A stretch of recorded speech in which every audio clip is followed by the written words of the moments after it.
Bonjour mes chers poissons, je vous remercie de me retrouver pour ce taroscope du mois d'avril 2020 sur lequel on va se pencher. Je voulais également vous remercier parce que vous avez été super nombreux à participer au concours qui célébrait mes 5 ans de présence sur YouTube. Donc du coup, l'un d'entre vous a remporté le tirage de son choix sur mon site. Et puis, je vous invite à vous abonner à ma chaîne si vous ne l'avez pas encore fait, puisque quand on dépassera les 30 000 abonnés, j'organiserai un concours de même type exclusivement sur YouTube. Et puis pour ceux qui veulent reporter quand même remporter un tirage en croix personnalisé, vous avez les concours mensuels sur mes pages à la fois Instagram et Facebook qui vous permettent donc de tenter votre chance. N'hésitez pas à m'y retrouver, vous avez le lien de mes pages en descriptif de cette vidéo. Alors recentrons-nous autour des énergies pour ce mois d'avril. Il est possible qu'il y ait une décision importante à prendre en avril pour vous.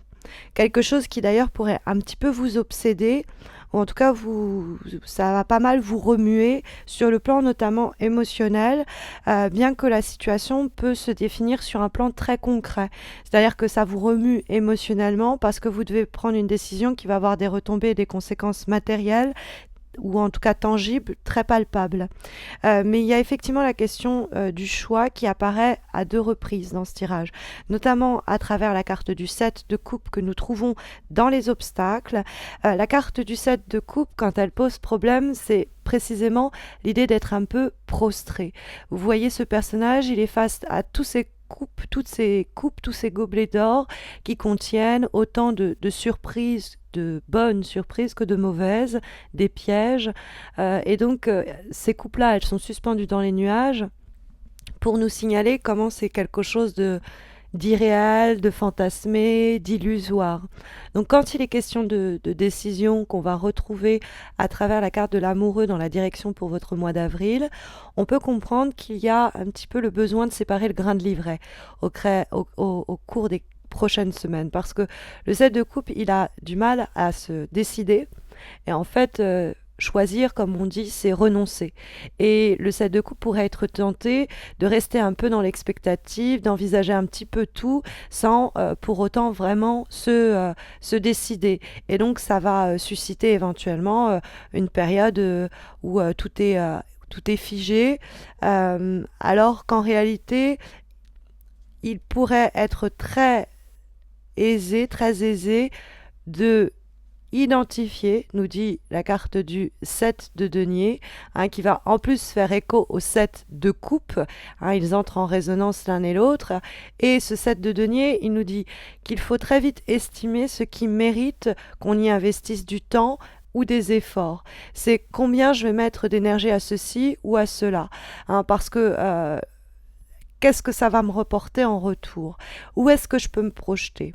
Je ne vais pas me disperser ou gaspiller mes forces et mes ressources pour quelque chose qui n'est pas viable sur du long terme.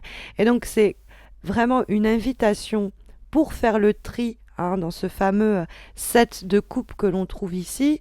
C'est pour sortir de ces obstacles-là d'une forme de prostration.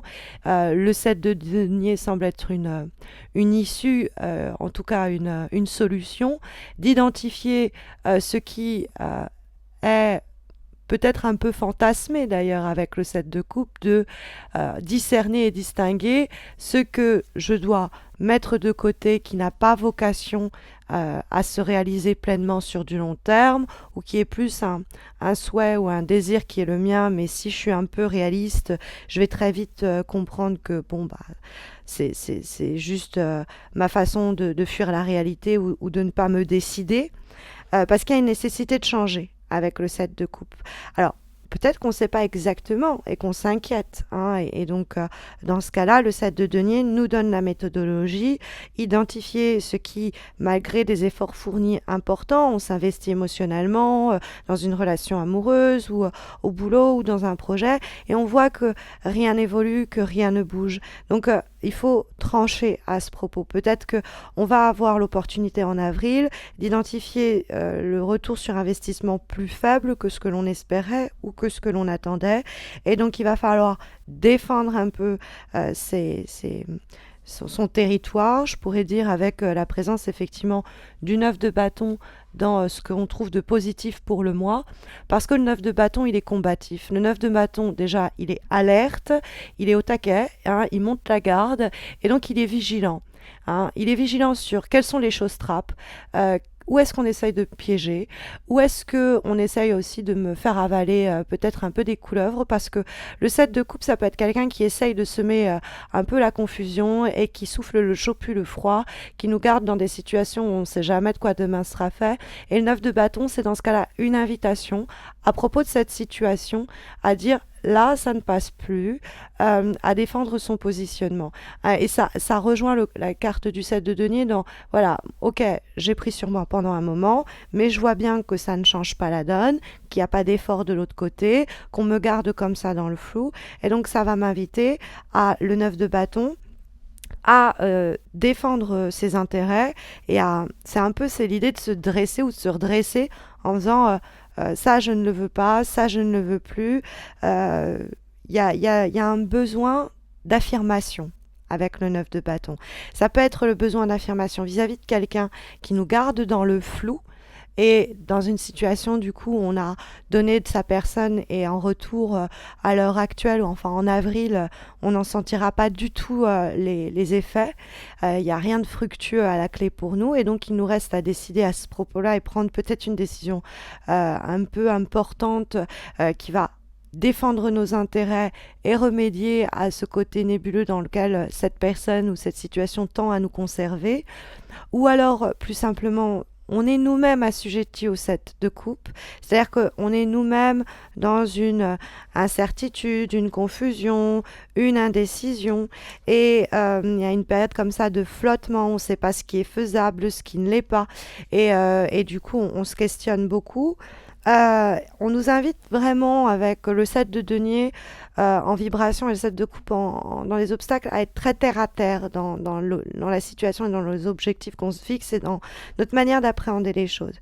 Par exemple, avec la carte de l'amoureux, on peut se dire que vous êtes entre éventuellement deux personnes, deux boulots, et il y en a une peut-être qu'il va falloir laisser derrière vous, un boulot, une situation, une relation, parce que bon, cette carte de l'amoureux, ici dans cette version de tarot, on a Adam et Ève au fond. Hein. Alors, normalement, ce ne sont pas uniquement des amoureux, c'est une carte qui nous présente normalement un homme entre deux femmes et qui doit se décider. Si je vous présente par exemple l'amoureux sous sa version traditionnelle, ouais, celle de Fournier, vous voyez bien ce que je vous disais sur un homme entre deux femmes. Et donc il y a la question du choix. Hein, qui se dessine très clairement dans la carte de l'amoureux et pas seulement celle des relations et des sentiments.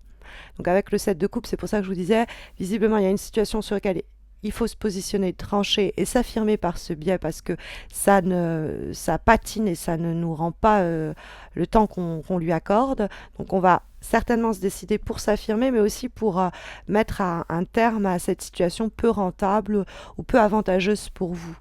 Bon, comme il y a cette idée aussi de choisir et d'un homme entre deux femmes dans l'édition plus traditionnelle que celle-ci, on peut également avoir, avec la carte de l'amoureux, une décision à prendre entre deux relations. Et si on a du mal à discerner, parce que le 7 de coupe, ça peut être la tentation, quelquefois entre deux personnes, il peut y avoir des fois un peu d'adultère quand elle pose problème en plus. C'est des situations pas claires. Et la carte de l'amoureux, ça peut être l'idée que c'est plus trop viable de maintenir ces deux situations en parallèle et qu'il va falloir peut-être se positionner amoureusement. Pareil pour un boulot ou plutôt pour deux boulots ou deux projets qu'on mène de front. Il y en a un qui va pas donner des fruits sur du long terme et il faut vite s'en apercevoir pour pas inutilement se fatiguer à la tâche, quoi. Mais il y a cette situation, elle semble, voilà, pas mal vous occuper et vous fatiguer parce que le 9 de bâton, il y a quand même une certaine fatigue qui s'en dégage. Alors, cette idée-là, en plus, on la trouve dans le cadre de l'avant-dernière énergie que nous avons pour ce mois d'avril et qui est issue de l'oracle du Tao. Et nous avons la carte de l'excès.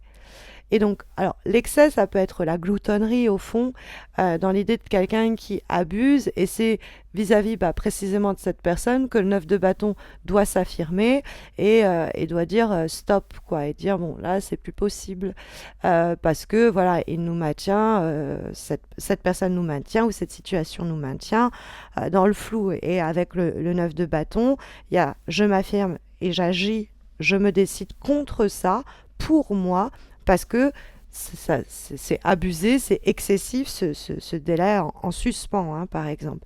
Il y a un point de rupture avec la carte de l'excès qui est nécessaire vis-à-vis d'une situation qui d'ailleurs peut quelquefois nous obséder. Mais c'est le trop de quelque chose, trop de quelqu'un qui nous mène en bateau depuis trop longtemps, une situation qui nous stresse depuis trop longtemps, une situation qui nous limite ou qui nous restreint depuis bien trop longtemps. Et donc c'est cet excès-là auquel on doit remédier par la décision qui est prise par l'amoureux.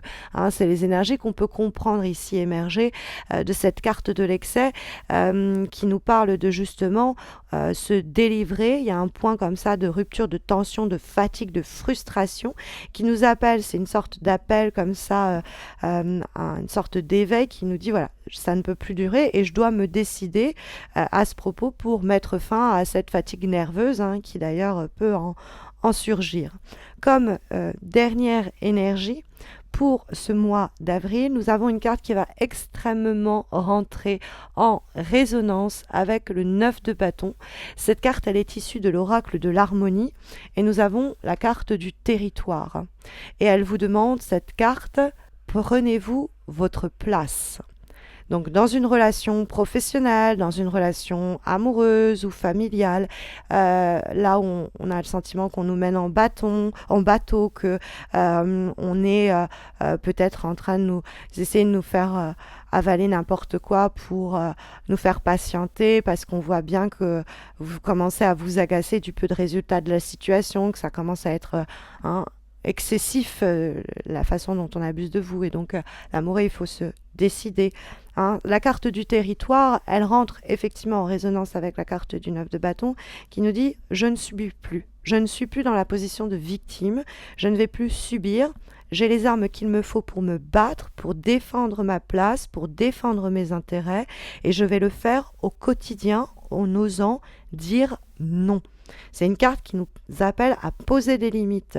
C'est comme ça qu'on retrouve une puissance aussi intérieure. Donc c'est cette façon de reprendre le pouvoir, c'est aussi une façon de plus pleinement s'épanouir et se réaliser. En tout cas, ce sont les recommandations pour ce mois d'avril.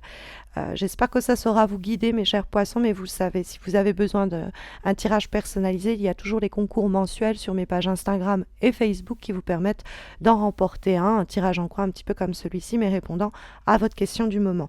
N'hésitez pas non plus à vous abonner à ma chaîne YouTube ou à liker la vidéo et ou à laisser un commentaire. Ça fait toujours plaisir d'avoir un petit écho. Et puis, comme je vous ai dit, quand nous dépasserons les 30 000 abonnés, j'organiserai à nouveau un concours exclusivement sur YouTube. Je vous souhaite à tous et à toutes de très belles semaines à venir. Je vous dis à très vite, j'espère, mes chers poissons. Prenez soin de vous.